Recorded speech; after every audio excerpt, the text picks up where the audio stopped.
Here is another alarming finding.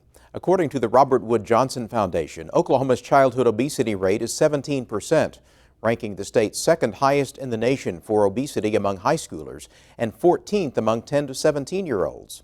Reversing those trends is no easy task, but some Oklahoma schools have made great strides in improving children's health and academic performance.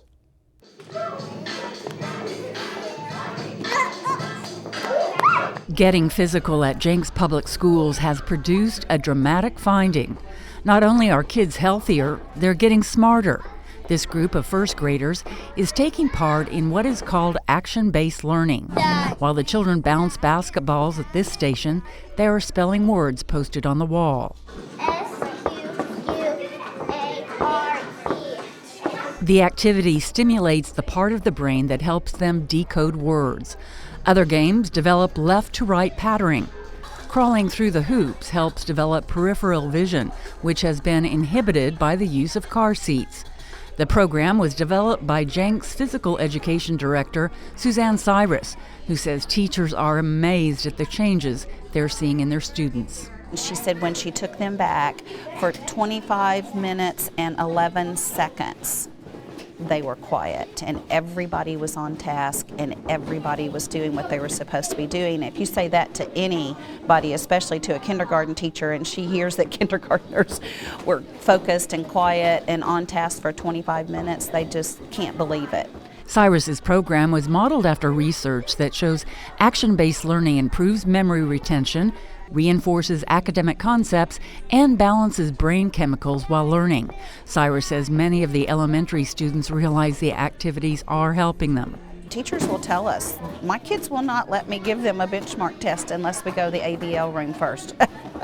So the kids will say it to the teacher, can we please go to the ABL before we take this test? You only got 10 seconds. The action-based physical education program is also showing impressive results at the Jenks 9th grade academy.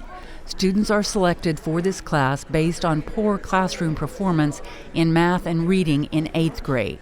The research shows students in a class like this where they are in their target zone from 150 to 190 beats per minute for a sustained period of time, which for us is 25 minutes, are going to see anywhere from 20 to 40% higher achievement rates than a peer that is maybe sitting beside them in a class that did not have this opportunity.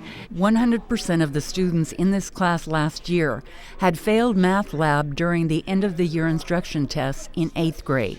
And then in April, when they took their end of instruction in Algebra 1, 100% of them passed. And then, of course, we still have Algebra 1 classes, some of them at the high school. So of all the grade levels that have Algebra 1, this class had the highest average of any class in the district. So, that's the kind of thing that gives teachers chill bumps. 9th grader Victor Thomas almost flunked math last year. Last year, in my math classes, I wasn't able to focus. I would always have listening problems, but after this class, my math class is next. I'm doing great in the class now. I'm getting A's and B's in the class. The students say not only are they more fit physically, but mentally. It's definitely helped me learn with math, because we have math right after this, but I've had difficulties with some classes, but after this I've been doing really well. A $20,000 grant from Oklahoma's Tobacco Settlement Fund, or TSET, and a matching grant helped pay for the Jenks program. But first, the district had to qualify as a certified healthy school, administered through the State Department of Health and other partners. Sharon Howard is the program manager for TSET's Healthy Schools Incentive Grants program. The money can go towards health education, PE or physical activity. So many of the districts that were funded last year used the money for either playground improvement or to purchase PE equipment, including electronic equipment like Wii's or Dance Dance Revolution and stuff to get the kids where they're up and moving. Howard says 26 school districts qualified for the grant last year. 66 are eligible to apply later this year. The Union School District, which already has an acclaimed nutrition program, is working to get a healthy school certification so it can apply for a TSET grant. Lisa Griffin is Union's Director of Child Nutrition. The main idea is to provide optimum nutrition for our students, and it's not optimum if they don't eat it. So we can put all the planning that we want into it, but we've got to make sure that it tastes good and looks good, and that's what we try to do.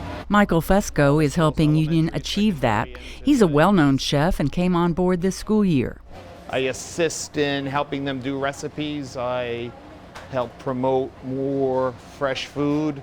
I help them and encourage them to utilize product on hand, try to order by season, less canned, more fresh.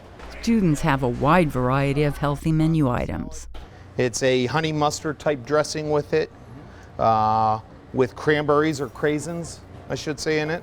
Fresh sweet potato fries. Kids are eating them up because of the way the food is prepared and spiced. Kale sells really, really well here, believe it or not.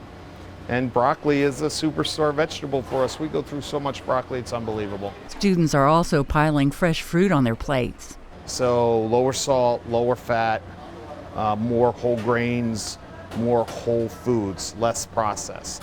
Much of the food is purchased from Oklahoma farmers to ensure its quality and freshness. Homemade bread is baked with Oklahoma wheat.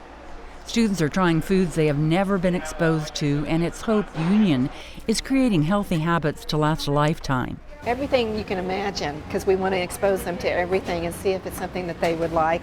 We've had several go home and say, "Mom, I want this because it's really good." And the parents have told us, called us and told us, because you had this at school, they're wanting it at home. But many Oklahoma school districts don't have access to fresh food. And many communities don't have the infrastructure to promote physical activity. You know, we don't have the sidewalks that other metropolitan areas and cities do. We don't have those sidewalks. We don't have, we're obviously very rural, and so in some of these small communities, we don't have access to physical activity or playgrounds. Michelle Carlton is manager of the Healthy Schools program, a joint venture of the American Heart Association and the Clinton Foundation. She believes Oklahoma lawmakers must do a better job of investing in children's health. I would like to see health education. I know in a lot of across the nation, in a lot of other states, it's actually mandated that they have health education.